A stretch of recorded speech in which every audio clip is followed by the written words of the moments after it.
I'm Andrea, 34 years old. 3 weeks ago, I won the custody battle for my daughter, and the first thing I did with my freedom was RSVP no to my own father's birthday. My dad sent a group text to the entire family. It said, "Heirs only, no dead ends, don't bring your daughter." He wasn't just talking about me, he was talking about my 6-year-old little girl. He was erasing us both. I told him I wouldn't come. He said, "Good. We don't need your drama." 2 days later, he walked into the most expensive restaurant in the city for his 65th birthday dinner, and he froze. Because at the best table in the house, there I was, sitting across from the governor of our state, and when the governor stood up, shook my father's hand, and introduced me, my dad couldn't say a single word. Before I take you back to where it all began, please take a moment to like and subscribe, but only if this story earns it. And drop your location and local time in the comments. I love knowing where you're listening from. Now let me take you back to the day I realized my father saw me as nothing more than a dead end. Let me tell you about the Decker family. My father, Warren Decker, turned 65 this year. He's the owner of Decker Development, a mid-size real estate firm that his father built, and his father's father built before that. 3 generations of men handing things down to men. That's not a family tradition, that's a religion. Growing up, I heard one phrase more than "I love you." It was, "In this family, sons inherit, daughters marry well." I was the middle child. My older brother Garrett, 38 now, was always the future of the company. My younger brother Colton, 31, was the backup plan. And me? I was the girl who happened to share the last name. Here's the thing. I wasn't a bad student. I was the best student. Top of my class every year, National Honor Society, full academic scholarship to college, the only Decker kid who didn't need Dad's checkbook. And when I called to tell him the news, you know what he said? "Good. At least that saves me money for the boys' MBAs." He didn't come to my scholarship ceremony. He did fly to Garrett's business school orientation, a week later, same month, and posted a photo captioned, "Legacy continues." My mother, Catherine, was the only person who ever made me feel like I belonged in that family. She'd pull me aside after dinners, where Dad only toasted the boys, and whisper, "You're just as good as any of them, Andrea. Don't you ever forget that." She died when I was 15. Cancer. And whatever warmth was left in that house died with her. There's a family portrait hanging in Dad's living room. It's been there since I was 19. It shows Warren, Garrett, and Colton, 3 men, no women, no me, no Lily. My mother left me something before she passed, not money, a letter. I've kept it in my nightstand for 19 years. I'll tell you what it said, but not yet. To understand why I spent 2 years swallowing every insult my father handed me, you need to understand Derek Morrison. I met Derek in college. Charming, ambitious, came from money, the kind of money that buys silence when things go wrong. We got married when I was 26. For a few months I thought I'd found my way out of the Decker gravity, someone who saw me. Then I got pregnant with Lily, and the mask came off. Derek told me point blank that fatherhood wasn't part of his 5-year plan. He left when I was 7 months along, signed nothing, paid nothing, just vanished into his family's Connecticut estate like I was a line item he'd written off. For 5 years it was just me and Lily.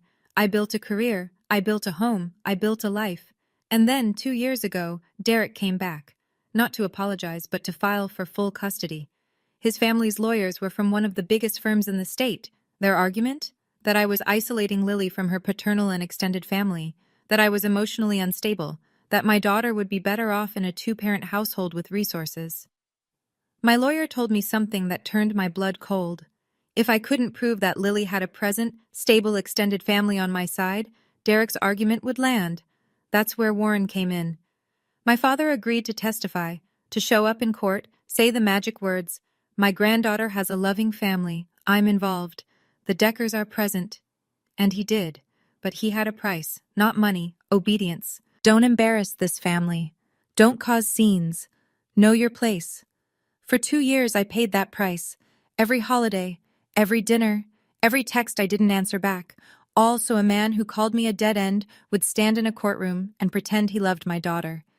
And then, 3 weeks before his 65th birthday, the judge made her ruling. Full custody, Andrea Decker. The judge said it plainly. The child has a stable home, a thriving educational environment, and a mother who has demonstrated extraordinary dedication.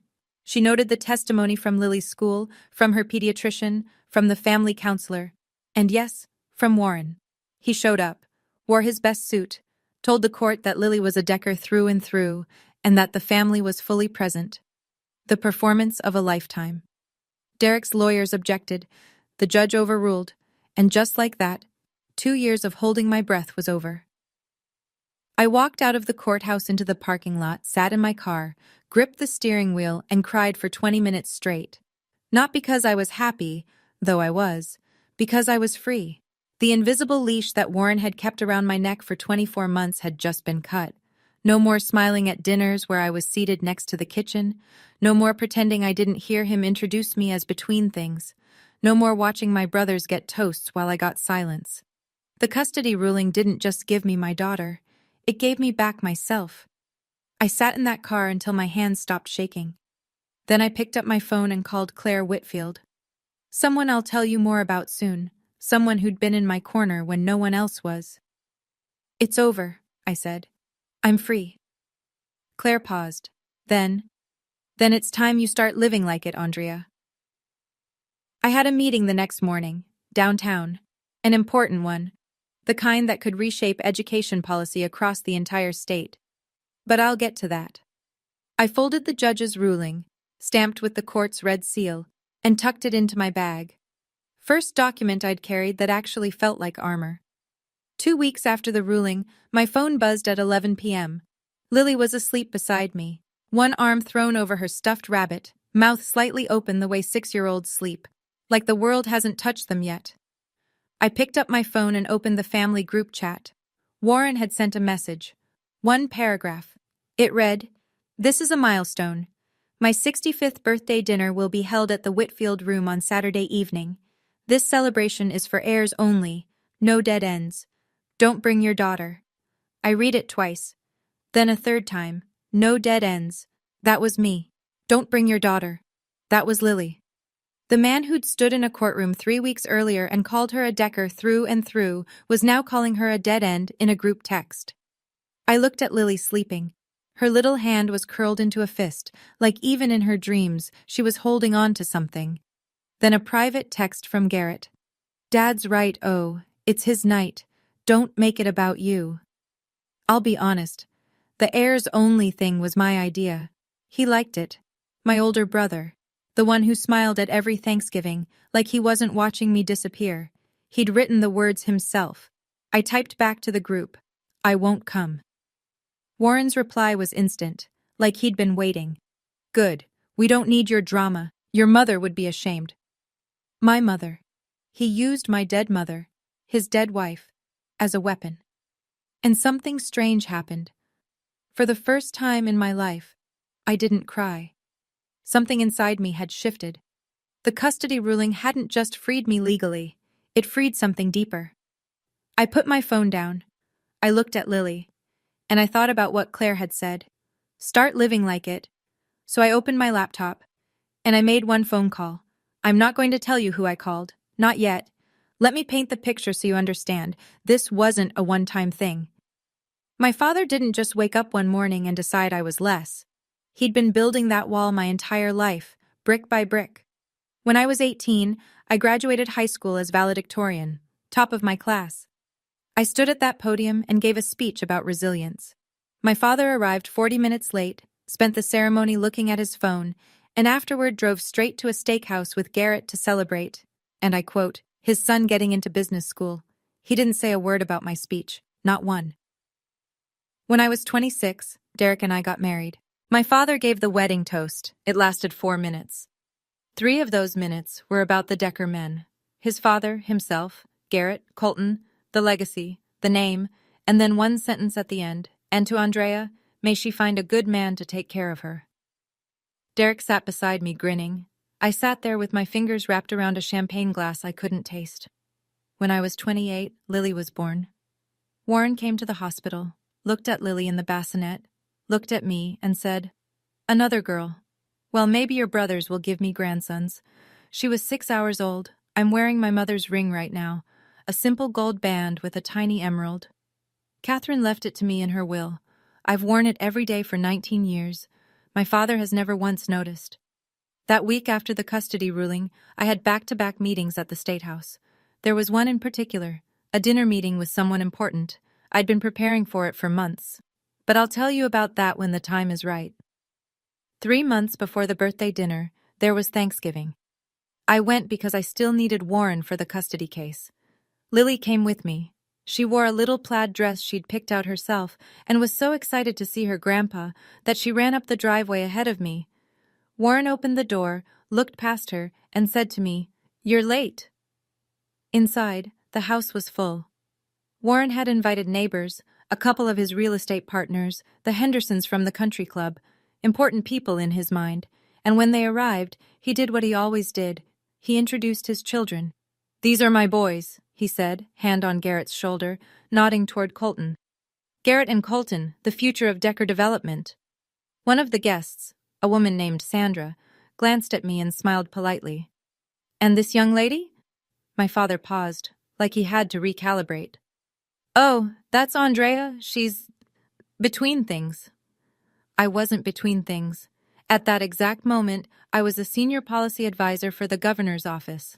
I had a badge with my name on it and a desk 12 floors above the state capitol rotunda.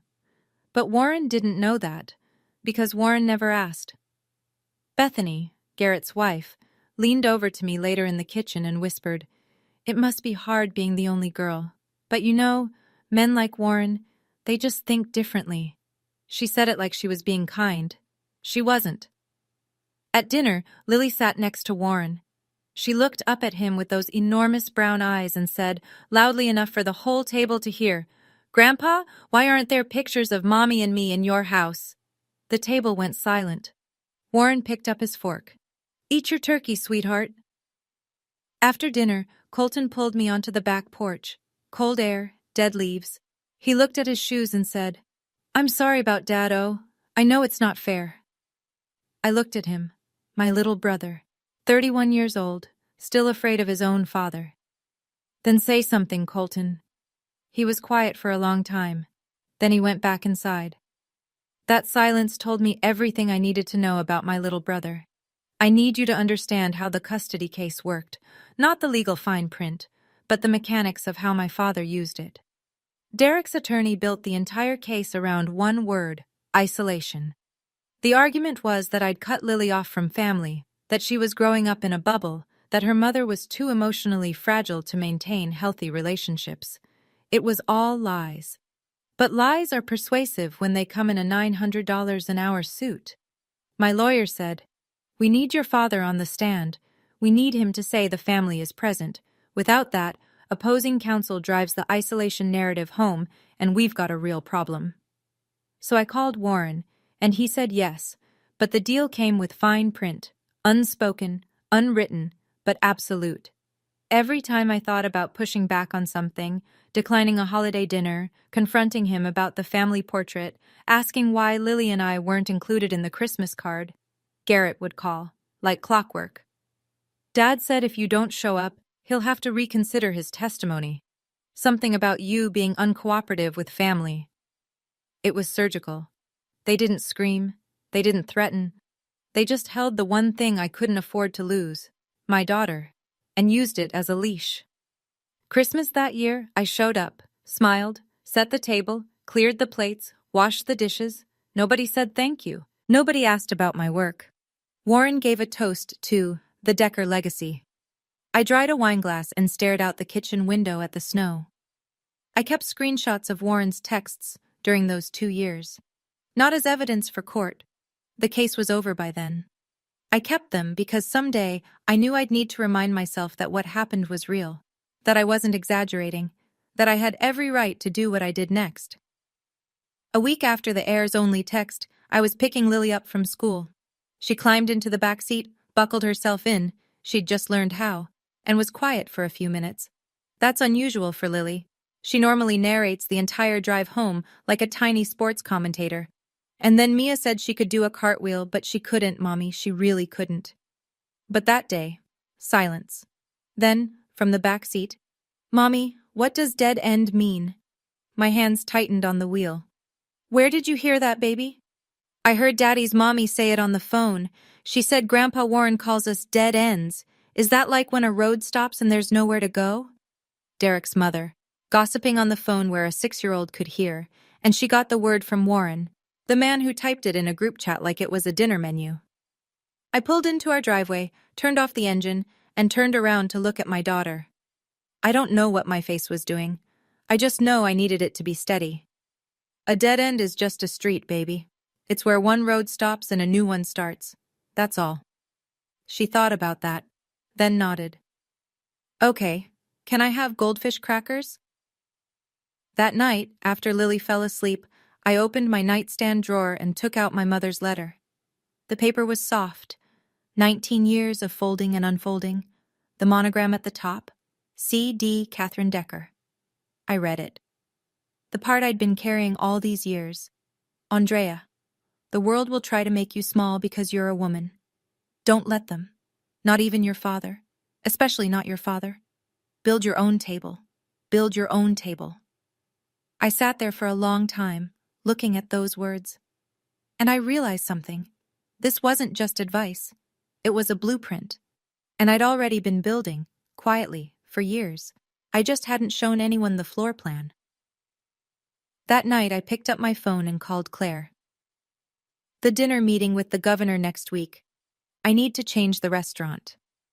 "Okay, let me pause here for a second. If you're still with me, and I hope you are, I want to ask you something. When someone you love treats you like you don't matter, do you walk away? Or do you wait for the right moment to show them exactly who you are?" Drop your answer in the comments. And if this story is hitting close to home, go ahead and hit that subscribe button, but only if you feel it. Now let's keep going, because what happened next? Even I didn't expect how it would unfold.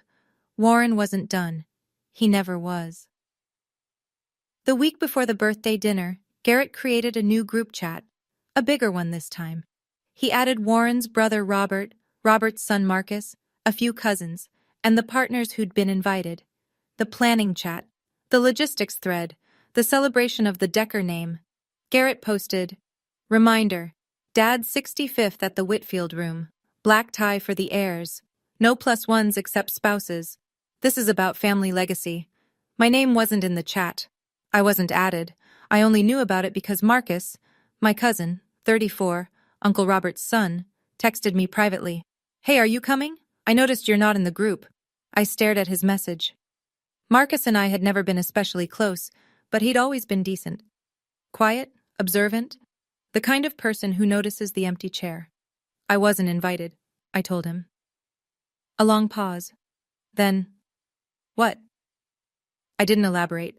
I didn't tell him about the text, the words, the way Lily had asked me what dead end meant. I just said, "It's fine. I have plans that evening, good plans." Meanwhile, Warren was managing the narrative. He called Robert personally. "Don't tell Andrea about the party details. She'll just show up and make a scene. You know how she is." Robert, the younger brother who'd spent 50 years deferring to Warren, agreed. Reluctantly, but he agreed. The Whitfield room, the most prestigious restaurant in the city, reservations 2 weeks out, $200 a plate. The kind of place where you don't raise your voice and you don't bring people who might embarrass you. Warren had reserved a table for 12. He thought that table was the best in the house. He was wrong. It gets worse. Because exclusion wasn't enough for Warren, he needed insurance. Marcus told me, weeks later, after everything happened, what Warren had been saying behind my back. The story Warren built went like this. "Andrea's struggling. She lost the custody case. She's not doing well mentally. It's best if we give her space." Every word of that was a lie. I'd won the custody case. I was thriving. I was running point on the most ambitious education reform the state had seen in a decade. But Warren didn't know any of that. And he didn't care to know. He just needed a version of me that justified what he'd done. Uncle Robert called me one afternoon. His voice was careful, measured, the way people talk when they think you're fragile. "Honey, your dad told me about the situation. Are you getting help?" I closed my eyes. I was sitting at my desk. My desk in the governor's office, 12 floors above the Capitol Rotunda. My ID badge hung from a lanyard around my neck. O. Decker, Senior Policy Advisor. There was a briefing folder in front of me stamped Confidential, Office of the Governor, and my uncle was asking me if I was getting help. "I'm doing fine, Uncle Robert," I said evenly. "Better than fine." He didn't sound convinced. He'd already absorbed Warren's story. The damage was done. I could have corrected him. I could have pulled out the court ruling, recited the judge's exact words, told him everything. But I didn't, because I realized something sitting in that office, with the state seal on the wall behind me, the truth would come out. Just not from my mouth. Claire walked past my door, saw my face, and stopped. "What happened?" I told her. She leaned against the doorframe, arms crossed, calm as a surgeon. "Let him build his narrative, Andrea. We'll let facts do the talking, they always do. That's the thing about people who lie about you. They never expect you to have receipts." Friday, the night before the birthday dinner.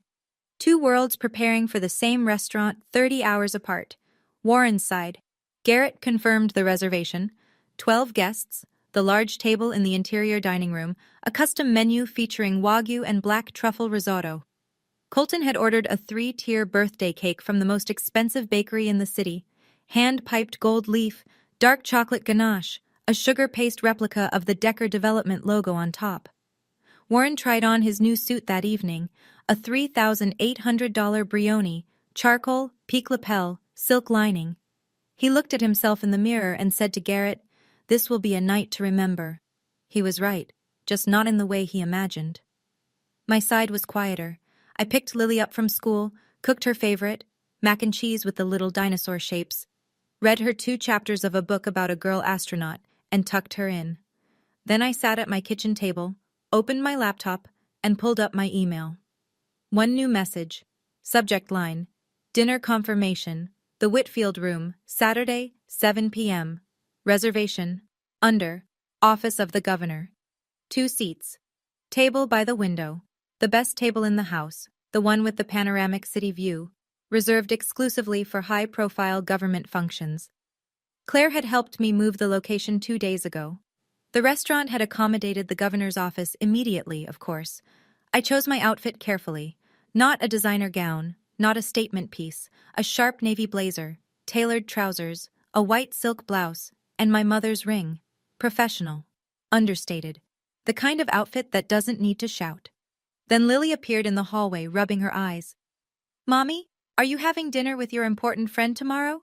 I turned to her. "Yes, baby. Mommy has a very important dinner." "Is he the man on TV?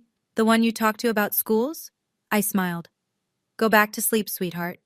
She padded back to her room. I looked at my reflection in the dark window.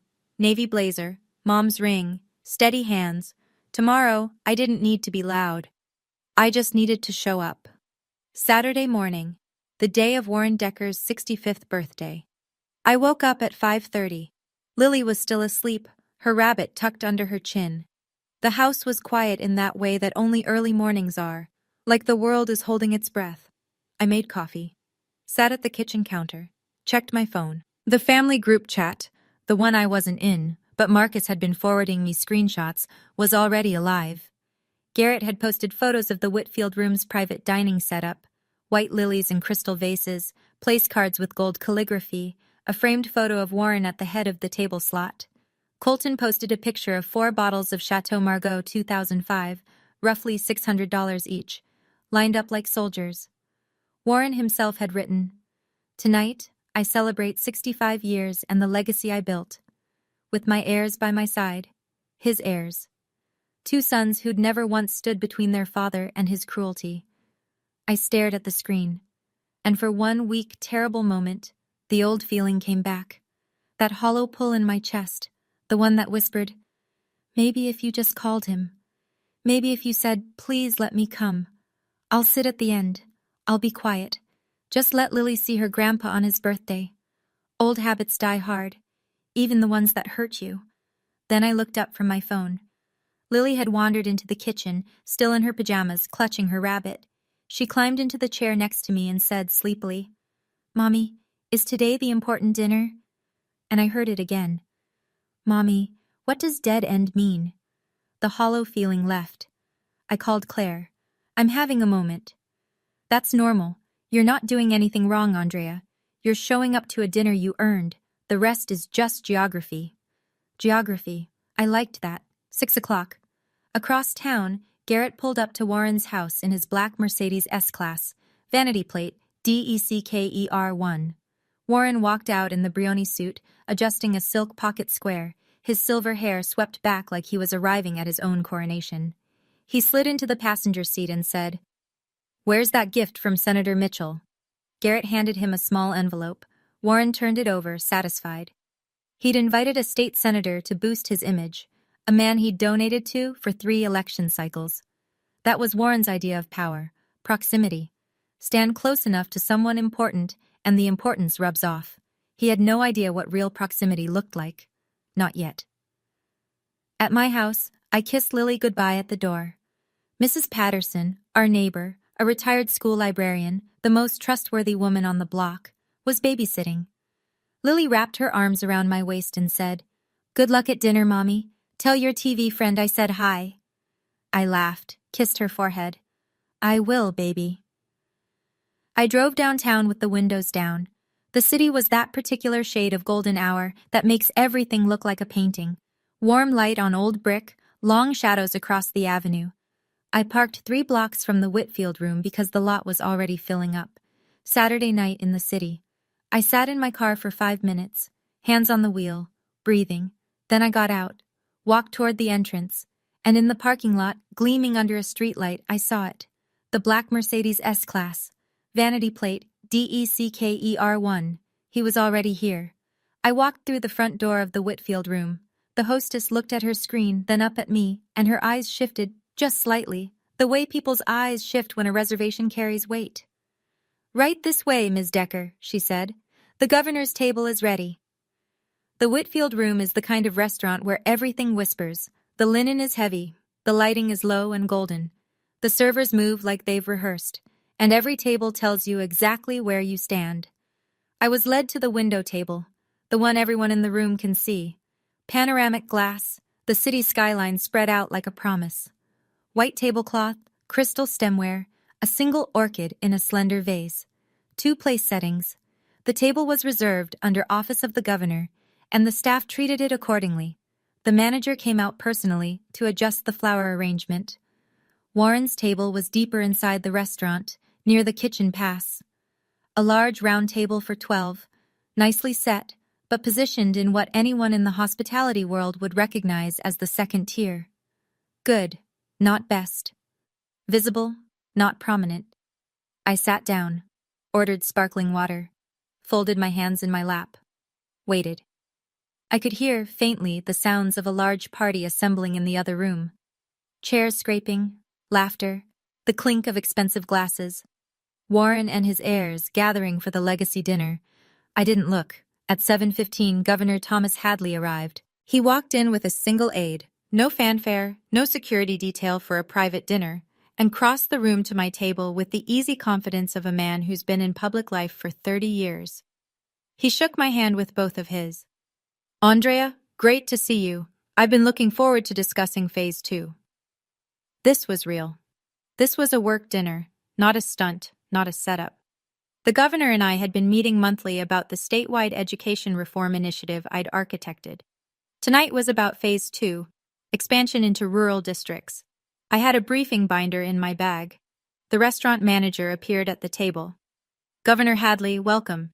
Can I start you with anything?" The governor sat, opened his napkin, and smiled at me. "Let's get to work." And then he said something else, casually, almost as an afterthought. "By the way, Andrea, that letter of commendation. I signed it yesterday. You'll get it Monday. You've earned it." A letter of commendation, signed by the governor, for work I'd done while my father was telling the family I was falling apart. 30 minutes later, Warren Decker made his entrance. I didn't see it happen. I was facing the window, talking policy with the governor, but I heard it. The way you hear a weather system shift before you see the clouds. The front doors of the Whitfield room opened, and a group of 12 people swept into the main dining area with the kind of energy that comes from money and expectation. Warren walked in first. Brioni suit, silk tie, silver hair catching the light. Behind him, Garrett and Bethany, Colton, Uncle Robert, Marcus, and 6 other guests, business associates, old friends, people who'd been invited to witness the patriarch's coronation. The staff seated them at the interior table. Warren took the head, naturally, Garrett to his right, Colton to his left, a proper kingdom. Warren surveyed the room, nodded slowly, the kind of nod that says, "This is appropriate. This is what I deserve." He didn't notice that the window table, the real centerpiece of the restaurant, wasn't his. He didn't look that far. A server brought champagne. Warren held his glass up and said to the table, 65 years, and everything I built goes to my boys. That's how it should be." Garrett raised his glass. "To the Decker legacy." The table clinked. Everyone drank. Everyone except Marcus, who hesitated, glass half raised, eyes drifting toward the window. Marcus looked across the dining room, past the servers, past the candlelight, past the other guests, to the window table. And he saw me, sitting across from a man he recognized instantly, a man whose face was on billboards, in newspapers, on television. Marcus's glass froze halfway to his lips, his mouth opened slightly. Then he closed it. He didn't say a word. Not yet. But I could feel it. From 40 feet away, I could feel the first domino tilting. At my table, the conversation had moved from policy to something lighter. The governor asked about Lily, the way a decent person does when they know you're a parent. "How's your daughter? Lily, right? You mentioned she got into the gifted program." "She's wonderful," I said. "She told me yesterday she wants to be a scientist who fixes schools." He laughed. "Then she's already better at messaging than half my communications team." This was the part of working with Governor Hadley that I valued most. He saw people, not titles, not last names, not legacies, people. When I'd first been assigned to his policy team, he'd read my entire brief on education funding gaps and called me personally to say, "This is the best analysis I've seen in 20 years of public service." "You know, Andrea," he said now, setting his water glass down, "I've worked with a lot of policy people. Senate staff, federal liaisons, think tanks. Very few have your combination of analytical rigor and genuine passion. The state is lucky to have you." I thanked him. But inside, the irony was so sharp I could taste it. The governor of this state was telling me I was one of the best minds he'd worked with. And 40 feet away, my father was toasting the real Deckers. Then the restaurant manager appeared at our table, bending slightly at the waist. "Governor, I should let you know, there's a large private party in the main dining room this evening. The Decker party." The governor glanced at me. "Decker? As in your family?" The question hung in the air between us. A simple question with a complicated answer. I held his gaze for a second, then, "It's my father's birthday. Should we go say hello?" He didn't invite me. The silence that followed was louder than anything Warren had ever shouted. Governor Hadley looked at me for a long moment, then he set his napkin down, very deliberately. "Tell me more about that." I didn't cry, I didn't perform, I just told the truth, the way you report a fact, not the way you tell a tragedy. My father has always valued his sons over me. He built a real estate business with his name on it and decided only his boys were worthy of it. Not because of merit, but because of gender. He calls me a dead end. He sent a group text excluding me and my 6-year-old daughter from tonight because, in his words, heirs only. I paused. Then, "Governor, I didn't choose this restaurant to create a scene. The Whitfield room has been our regular meeting spot for months. I'm not asking you to do anything. I just want to enjoy our dinner and discuss Phase 2. The governor was quiet. He picked up his water glass, took a sip, set it down, adjusted the edge of his napkin. These were the gestures of a man who'd spent 3 decades in public service learning how to listen before he spoke. Then, "Andrea, I've met a lot of families in this job, and I've learned one thing. The people who talk the most about legacy usually understand it the least." He leaned forward slightly. "You built something real. Your work is changing children's lives across this state, thousands of them. That's legacy. A last name on a building isn't." "I'm not here for revenge, Governor," I said. I'm here because I earned this seat. He nodded. Yes, you did. Then he turned to his aide. Cancel my 9 o'clock. We're going to take our time tonight. The aide blinked. She clearly wasn't expecting that. Sir? Cancel it. The governor turned back to me, picked up his menu and said, Now, tell me about the rural district data. I want to hear everything. He wasn't leaving early. He wasn't rushing through dinner to avoid the situation. He was settling in. And I understood why. Not because he wanted to orchestrate anything, but because he'd made a judgment about what mattered. And what mattered was the work. What happened next, though, wasn't his choice. It was Marcus's. 8:15 p.m. At Warren's table, the first course was being cleared. Seared scallops, microgreens, something with truffle oil that probably cost more than my grocery bill for the week. Garrett was telling a story about a zoning deal. Colton was nodding. Warren was presiding. Marcus excused himself. Restroom, he said. He didn't go to the restroom. I saw him before he reached the table, tall, moving through the dining room with the deliberate pace of someone who's about to do something he can't undo. He stopped 2 feet from our table, and his eyes went from me to the governor and back to me. Andrea, he said. His voice was almost a whisper. Is that the governor? I looked up at him, calm, steady. Marcus, this is Governor Thomas Hadley. Governor, this is my cousin Marcus Decker. The governor stood. Because that's what Thomas Hadley does. He stands when he's introduced to someone. And extended his hand. Nice to meet you, Marcus. Your cousin is doing incredible work for this state. Marcus shook the governor's hand. I could see his fingers trembling. I had no idea. I let that land. Then, quietly, that's because no one in this family ever asked. Marcus stood there for another moment.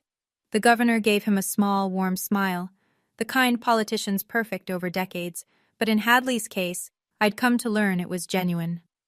Then Marcus nodded, almost to himself, and walked back across the dining room. He sat down at Warren's table. I could see him from where I sat. Garrett leaned over. What took you so long? Marcus's hands were in his lap.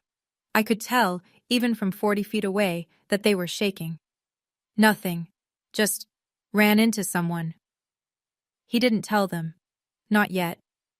But I could see the way he was looking at Warren, really looking.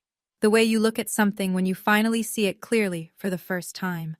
The dominoes were tilting, and I hadn't pushed a single one. All right, we're getting close to the moment I know you've been waiting for. But before we get there, could you do me a favor?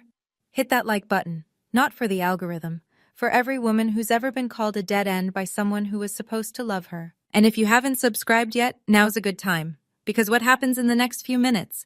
I still get chills thinking about it. Let's go. 8:30 p.m. Warren stood up. The second course was finished. The Chateau Margaux had been poured, that deep, impossible red that only Old Bordeaux achieves. Garrett had been building to this moment all night. The toast, the big speech, the patriarch's coronation. Warren buttoned his jacket, picked up his glass, turned toward the table to address his guests, his heirs, his legacy, his kingdom. And as he turned, his gaze swept across the dining room toward the windows, toward the best table in the house, toward the soft light and the city skyline and the 2 people sitting there. He stopped. His whole body stopped. Not just his feet, but his hand, his breath, the words that were about to come out of his mouth. Everything locked in place like a film that had frozen on a single frame. I wasn't looking at him when it happened. The governor was mid-sentence, something about literacy benchmarks in the 3rd quarter, and I was listening. But I felt it. You know that feeling when someone stares at you from across a room? When the weight of their attention changes the air? I glanced up, and there he was, my father, 65 years old today, standing at the head of his table in his $3,800 Brioni suit, a glass of $600 Bordeaux in his hand, mouth slightly open, staring at me like I was a ghost. Is that, he said, not to anyone in particular, just to the air. Garrett followed his gaze, the glass in his hand tilted, just a degree. A single drop of Chateau Margaux fell onto the white tablecloth and spread like a bruise. What? Garrett said. Who are you looking at? Then he saw it too. The whole table went quiet. 12 people, mid-bite, mid-sentence, mid-toast, suddenly silent. Colton was the first one to speak. That's the governor. Why is Andrea having dinner with the governor? Warren's answer came out hoarse, barely audible. That's impossible. Warren put his glass down. The sound it made on the table was louder than it should have been, or maybe the room had just gotten very quiet. I need to go over there. Garrett grabbed his arm. Dad, don't. You'll make a scene. Warren pulled free. That's my daughter sitting with the governor, and she doesn't even have the decency to tell me? The irony should have cracked the ceiling. 30 minutes ago, she was a dead end. 30 minutes ago, she wasn't even worth a seat at his table. And now, my daughter. Possessive, urgent, like she'd been his all along. Warren crossed the dining room, 40 feet, past the white tablecloths and the candlelight and the other guests who had no idea they were about to witness something they'd talk about for years. His stride was controlled, but I could see it, that slight irregularity in his step, the way you walk when your legs are running on pride, but your body knows you're heading towards something you can't control. I saw him coming. I'd known he would come. The moment I decided not to change restaurants, I knew. And I'd decided what I would do when it happened. I set my fork down, straightened my back. My mother's ring caught the candlelight. Warren arrived at the table. His eyes went from me to the governor and back to me. Up close, I could see the flush creeping up his neck, the slight shine of sweat at his temples. Andrea. His voice was forcibly steady. What is this?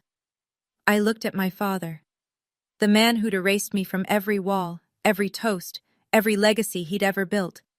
And I gave him the thing he'd never given me, basic courtesy. Good evening, Dad. Happy birthday. Then the governor stood up. He extended his hand across the table, tall, calm, with the practiced warmth of a man who'd shaken 10,000 hands and meant every single one. You must be Warren Decker, he said. I'm Thomas Hadley. Warren knew who he was. Of course he knew. This was the man he'd been trying to reach for 6 months. The man whose office had ignored every email, every request, every attempt at connection that Garrett had made on behalf of Decker Development. And now that man was standing in front of him, hand outstretched, because of the daughter Warren had called a dead end. Warren shook his hand. His mouth opened. Nothing came out. The governor held the handshake a beat longer than necessary.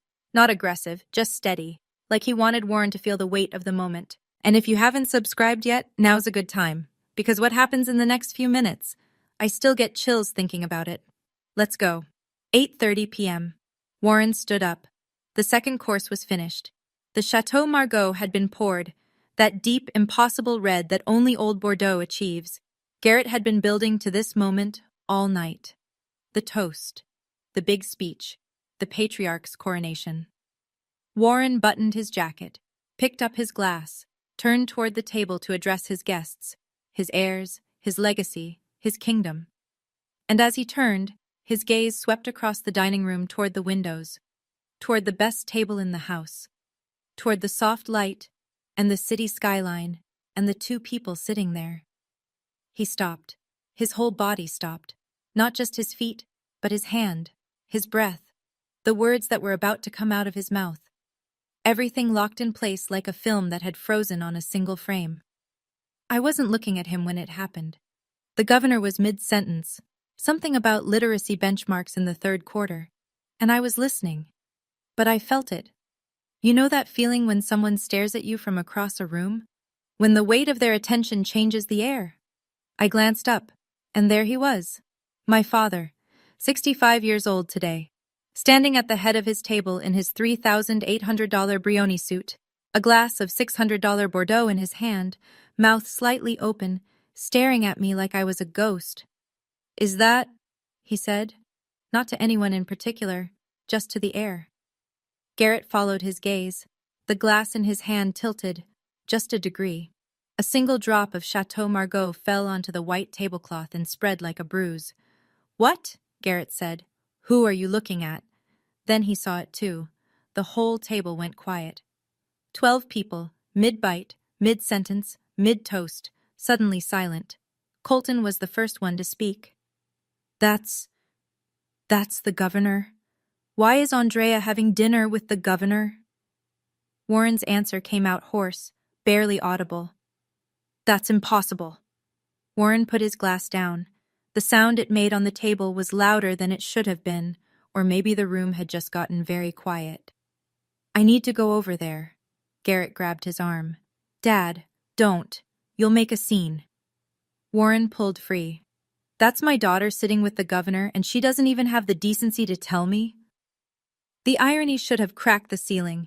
30 minutes ago, she was a dead end.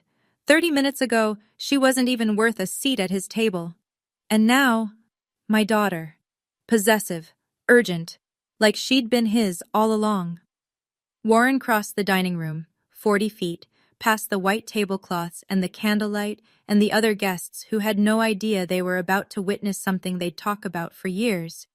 His stride was controlled, but I could see it, that slight irregularity in his step, the way you walk when your legs are running on pride, but your body knows you're heading towards something you can't control. I saw him coming. I'd known he would come. The moment I decided not to change restaurants, I knew. And I'd decided what I would do when it happened. I set my fork down, straightened my back. My mother's ring caught the candlelight. Warren arrived at the table. His eyes went from me to the governor and back to me. Up close, I could see the flush creeping up his neck, the slight shine of sweat at his temples. Andrea. His voice was forcibly steady. What is this? I looked at my father. The man who'd erased me from every wall, every toast, every legacy he'd ever built. And I gave him the thing he'd never given me, basic courtesy. Good evening, Dad. Happy birthday. Then the governor stood up. He extended his hand across the table, tall, calm, with the practiced warmth of a man who'd shaken 10,000 hands and meant every single one. You must be Warren Decker, he said. I'm Thomas Hadley. Warren knew who he was. Of course he knew. This was the man he'd been trying to reach for 6 months. The man whose office had ignored every email, every request, every attempt at connection that Garrett had made on behalf of Decker Development. And now that man was standing in front of him, hand outstretched, because of the daughter Warren had called a dead end. Warren shook his hand. His mouth opened. Nothing came out. The governor held the handshake a beat longer than necessary. Not aggressive, just steady, like he wanted Warren to feel the weight of the moment. 12 plates at Warren's table were going cold. Nobody was eating. And then Robert stood up fully. He walked to Warren, not to the window table, to Warren, and said quietly but with a precision that cut through every sound in that room, Warren, you told me she lost custody. You told me she was falling apart. The governor of this state is having dinner with her. He paused. What else have you lied about? Warren was still standing at my table. He hadn't moved. I don't think he could. I watched my father for a long moment. The Brioni suit that was supposed to make him look powerful now looked like a costume. The silk pocket square was wilting. His hands were at his sides, and for the first time in my life, they looked small. I stood up. Not fast, not dramatically. I just stood up, the way you stand when you've made a decision you've been preparing for your entire life. Dad, my voice was steady. I didn't come here tonight to embarrass you. I came here because I had a dinner meeting with the governor, a meeting I earned through years of work you never cared to ask about. He blinked, twice. You called me a dead end. You told the family I was falling apart. You excluded me and Lily from your birthday because we weren't heirs. The word landed like a stone in water. But here's what you missed. While you were deciding I was nothing, I was building something. Not for your approval, not for your legacy, for my daughter, for myself. I took a breath. My mother's ring was warm against my finger. I'm not asking you to be proud of me, Dad. I stopped needing that a long time ago. But I need you to hear this. Lily and I are not dead ends. We are not your shame. And if you want us in your life, it starts with respect. Not control, not conditions. Respect. I sat back down, smoothed my napkin, turned to the governor. I'm sorry about that, Governor. Thomas Hadley looked at me with an expression I'll carry for the rest of my life. Not pity, not awkwardness, something warmer. Don't be sorry, Andrea. That was long overdue.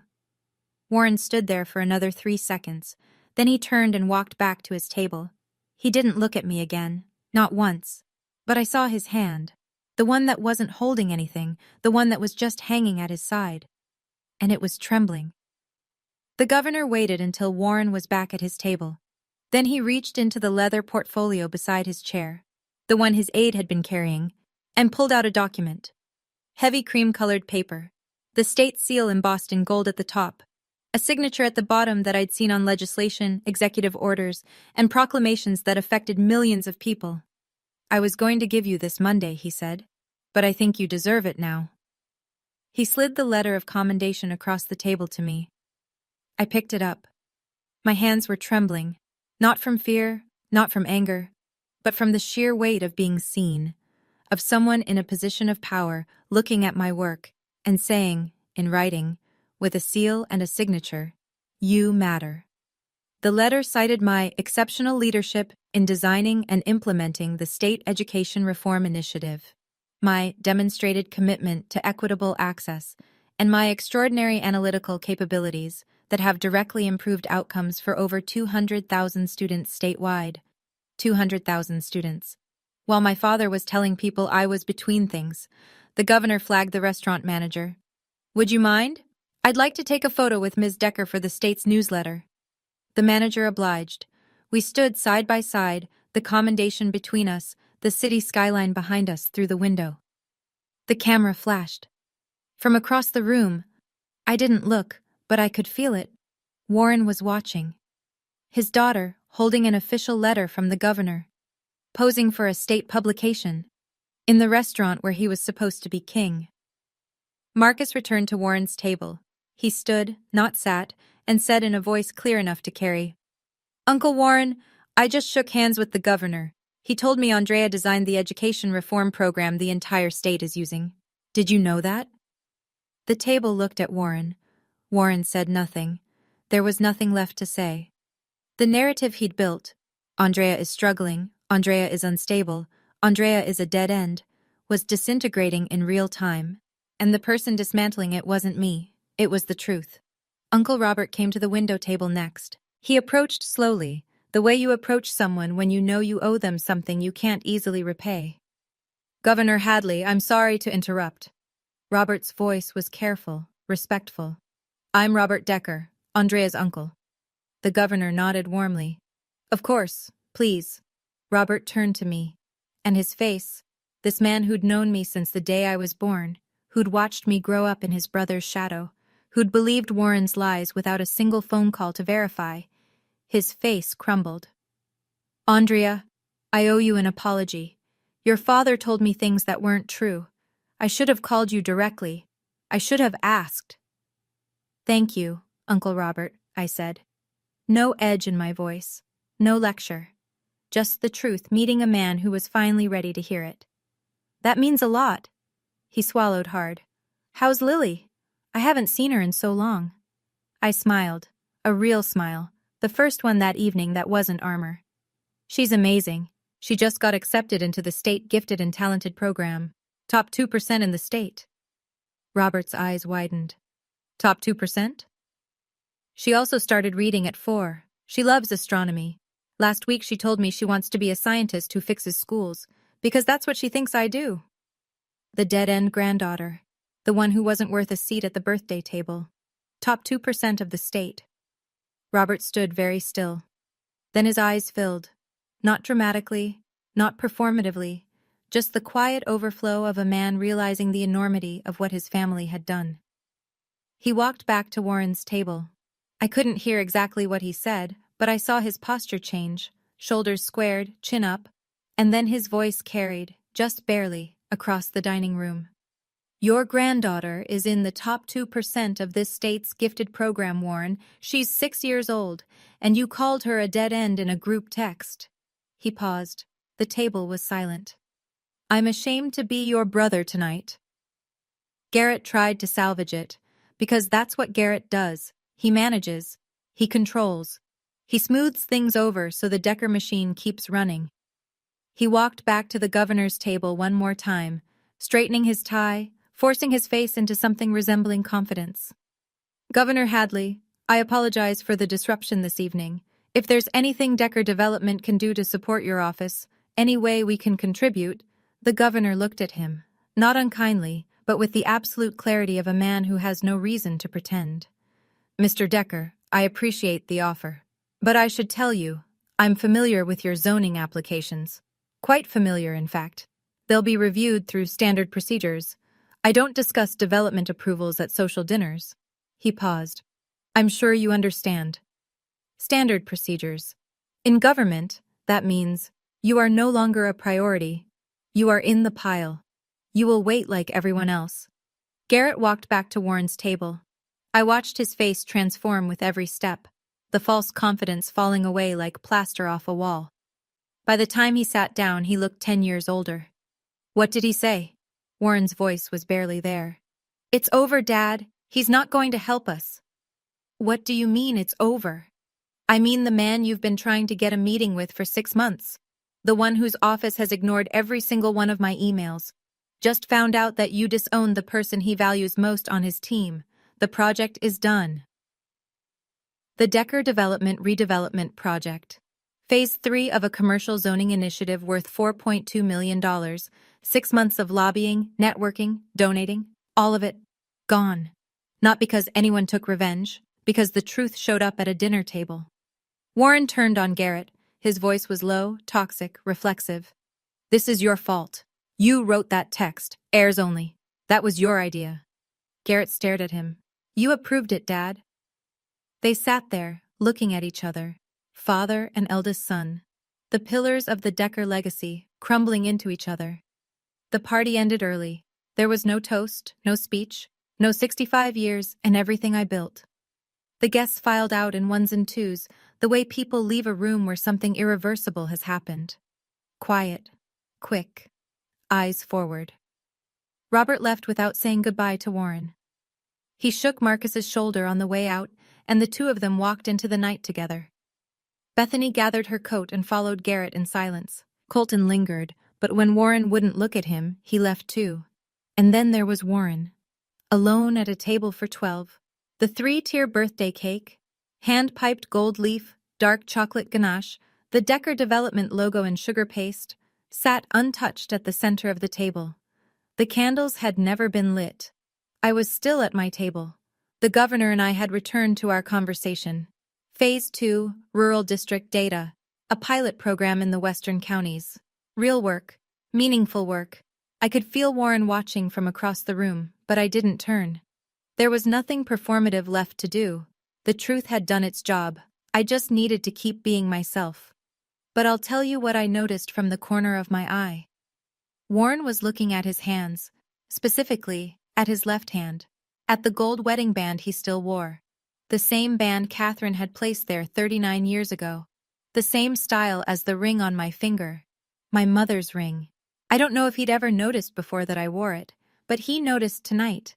I could tell by the way his fingers went to his own band and held it there, like he was trying to remember something he'd lost a long time ago. He stood up, walked toward the exit, didn't look back at the cake, didn't look back at me. Colton's voice came from somewhere near the coat check. Dad. Not now, Colton. Not angry, just empty. The front door closed behind him, and the last sound of Warren Decker's 65th birthday celebration was the click of an expensive latch in a very quiet room, and that was the last time I saw my father for 3 weeks, until the letter arrived. The week after was strange, like the air pressure had changed and nobody knew how to breathe yet. Garrett called first. That alone was unprecedented. In 34 years, Garrett had never called me for anything that wasn't logistics or leverage. Andrea, Long pause. The sound of someone swallowing something that tasted terrible. I didn't know about your job, about the governor, about any of it. You didn't know, I said, because you didn't ask. None of you did. Silence. Then, I was the one who wrote the heirs only text. I told Dad to send it. I know. How? Because Dad doesn't type that fast. He didn't laugh. I didn't expect him to.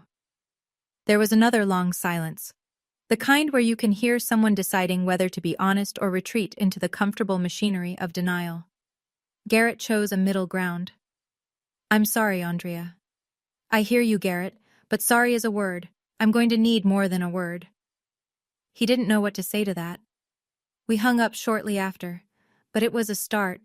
Not a good one, but a real one. Colton texted. Short, raw, no polish.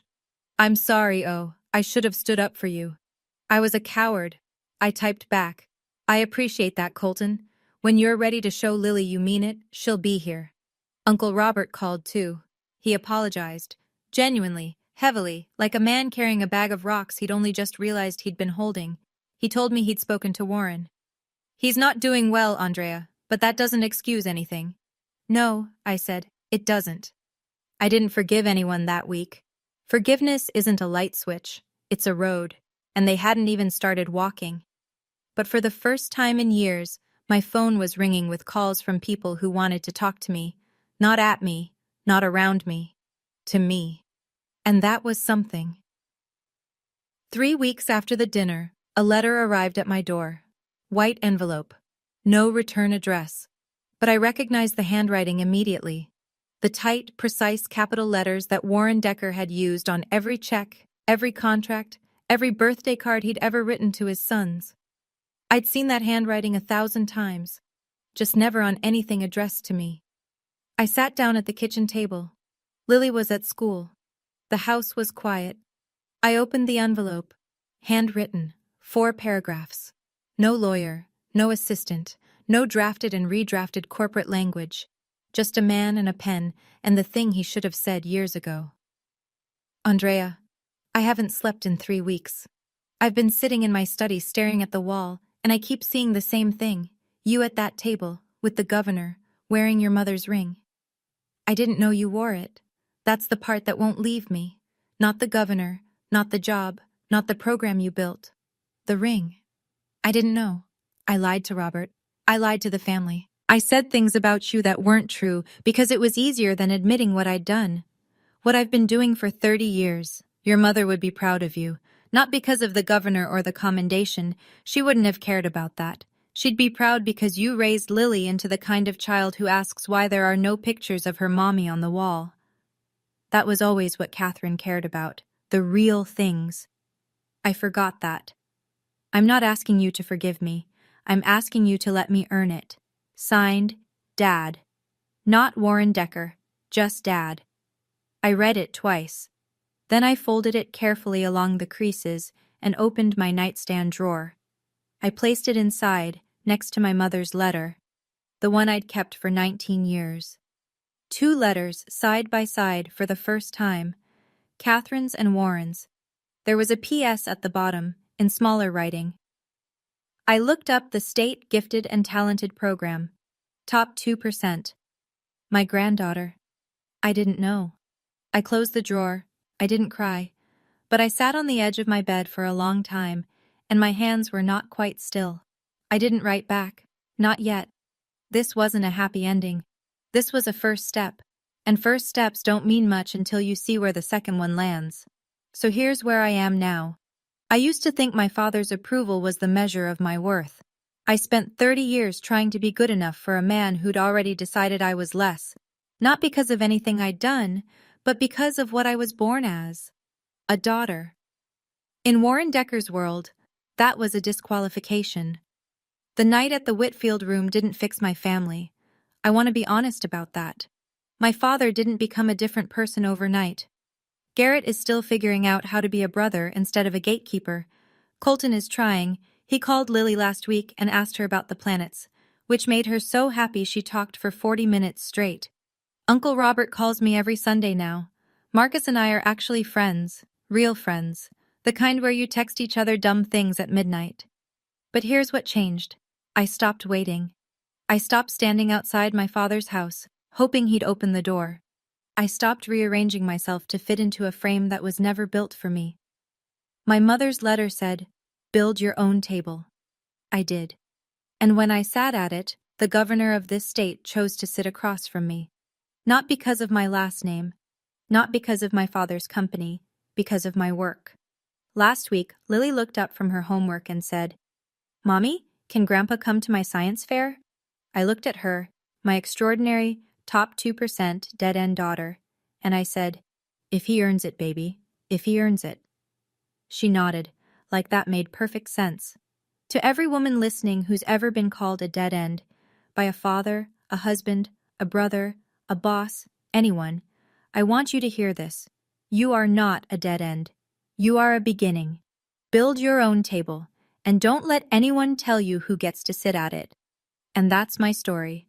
If you made it this far, thank you. Truly. Before you go, I want to ask you one last thing.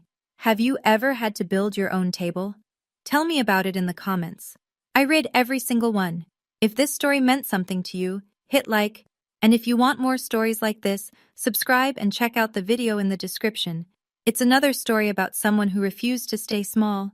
Until next time, remember, your worth is not up for a vote. Take care of yourselves.